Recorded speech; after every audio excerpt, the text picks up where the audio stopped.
for he raised his head now and then, utterly ignoring those who were around, and staring straight before him. But in his case it was not right away toward the forest, but in the direction of the hut where I was confined, and even at the distance where I lay I could read the eagerness in the black's countenance as he waited to hear me speak. It was getting fast towards sundown, and I was wondering how long they would leave Jimmy tied up to the tree, and fighting hard to get rid of an idea that kept coming to me, namely, that the savages were feeding us and keeping us for an object that it made me shudder to think about, when I noticed a little excitement among the people. There was some loud talking, and directly after about a dozen came to my prison and signed to me to get up. I rose to my knees and then tried to stand, but my ankles were still so painful that I winced. By a stern effort, though, I stood up, and a sturdy black on either side took my arms and hurried me to a tree close by the one where Jimmy was tied. As we crossed the opening I saw the boy and the tall painted savage standing by the door of a hut on one side, the latter holding a long spear tasselled with feathers, and I supposed him to be the chief, or perhaps only the doctor or conjurer of the village. Jimmy's delight knew no bounds.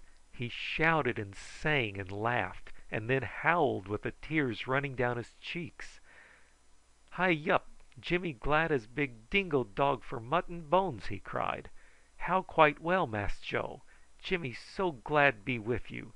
Seems all over again, Mass Joe, and Jimmy knock all black fellow up and down, make um run. What Mass Joe? Legs?" "Only with being tied up so tightly, Jimmy. They're getting better.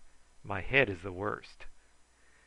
"Head worse, Mass Joe. Show Jimmy black debble hurt head. Jimmy whack too much, can't say kangaroo." No, wait a bit, Jimmy," I said, as the blacks bound me to the tree. "We must watch for our time." "Watch?" said Jimmy. "Watch? Doctor got watch clock. Tick, tick, tick." "Where is the doctor?" I said. "Jimmy don't know little bitums. Doctor go one way. Mass Jack Penny, one way find Massa Joe. Jimmy, go one way find Mass Joe. Jimmy find 'em. Hooray! Nebber shall be slabe." "I hope not, Jimmy," I said, smiling. "So the doctor and Jack Penny and you all went to find me, and you were seized by the blacks?" "Dat's 'em. All lot take 'em away," cried Jimmy. "Only Jimmy find Mass Joe. Come along a black fellow. All jump atop Jimmy. Jimmy fight kick play big gooseberry strong black fellow. Too much big coward big. Topper, Jimmy head go sleep bring here." "Too many of them, and they hit you on the head and stunned you?" "Hiss, tun Jimmy. Send 'em all asleep. Topper head." "Never mind the topper they gave you, Jimmy. We'll escape and find our friends." "Don't know 'em," said Jimmy dolefully. "Bad good black fellow got no muttons, no grub, no wallaby. Eat Mass Joe. Eat Jimmy." "Do you think they're cannibals, Jimmy?" I said excitedly. Jimmy opened his mouth and his eyes very wide and stared at me. "I say, do you think they're cannibals? How stupid! Do you think they eat man?" "Yes, tupid. Eat man, lot of man. Bad. Make 'em sick." I turned cold, for here was corroboration of my fear.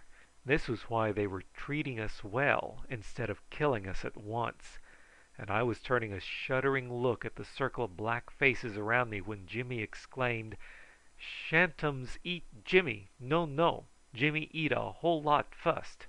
No eat Mass Joe. Jimmy kill 'em all lot." I stood there tightly bound, talking from time to time to the black, happier in mind at having a companion in my imprisonment, and trying to make him understand that our best policy was to wait our time, and then when our captives were more off their guard we could perhaps escape. "No good 'tall," said Jimmy, shaking his head. "Go eat 'em, Mass Joe. Poor Jimmy. Make up fatum. Fatum like big sheep. No run at all. Catch fas."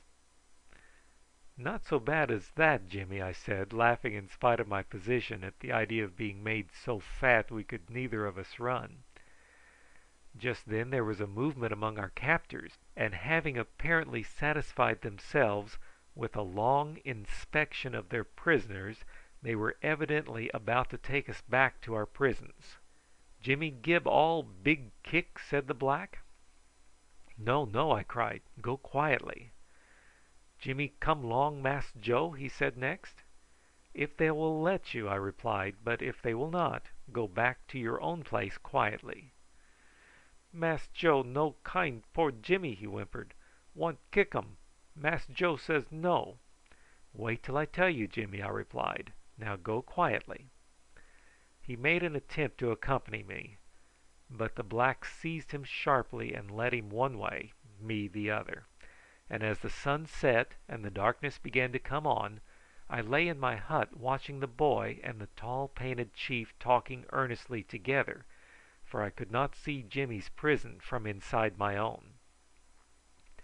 I felt lighter of heart and more ready to take a hopeful view of my position now that my sufferings from my injuries were less, and that I had a companion upon whom I could depend. But all the same I could not help feeling that my position was a very precarious one. But when I was cool and calm I was ready to laugh at the idea about cannibalism, and to think it was the result of imagination.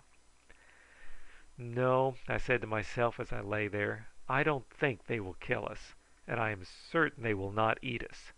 We shall be made slaves and kept to work for them, if they can keep us." As I lay there listening to the different sounds made in the village, dropping off one by one in the darkness, I grew more elate. I was in less pain, and I kept recalling the many instances Jimmy had shown me of his power to be what he called cunning artful. With his help I felt that sooner or later we should be able to escape. Drowsiness began to creep over me now, and at last, after listening to the hard breathing of the spear-armed savage whose duty it was to watch me, I began to wonder whether Gyp would come that night. "I hope he will," I said to myself. "I'll keep awake until he does." The consequence of making this determination was that in a very few minutes after I was fast asleep. Just as before I was wakened some time in the night by feeling something touch me, and raising my arm for the first time made the faithful beast utter low whines of joy as I softly patted his head and pulled his ears, letting my hand slip lower to stroke his neck, when my fingers came in contact with the dog's collar, and almost at the same moment with a stiff scrap of paper.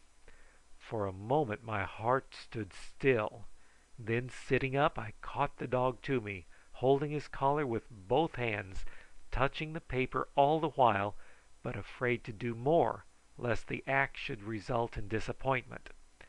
At last I moved one hand cautiously and felt the paper, trembling the while, till a joyous throb rose to my lips, and I rapidly untied a piece of string which tightly bound what was evidently a note to the dog's collar. Gyp whined in a low tone, and as I loosened him, grasping the note in my hand, I knew that he gave a bit of a skip, but he came back and nestled close to me directly. I needed no thought to know that the note was from the doctor, who must be near. Perhaps, too, Gyp had been night after night with that same note, and I had been too helpless to raise a hand and touch his neck where it had been tied. The doctor was close by then. There was help, and I would once more be free to get back safe to my dear mother. I stopped there and said half aloud, "Not yet. Safe to try once more to find him." What was I to do? I could not read the note. I opened it and moved my fingers over it as a blind person would, but could not feel a letter as I might have known. What was I to do? Gyp would be going back, The letter would be gone, while the doctor might not know but what it had been lost.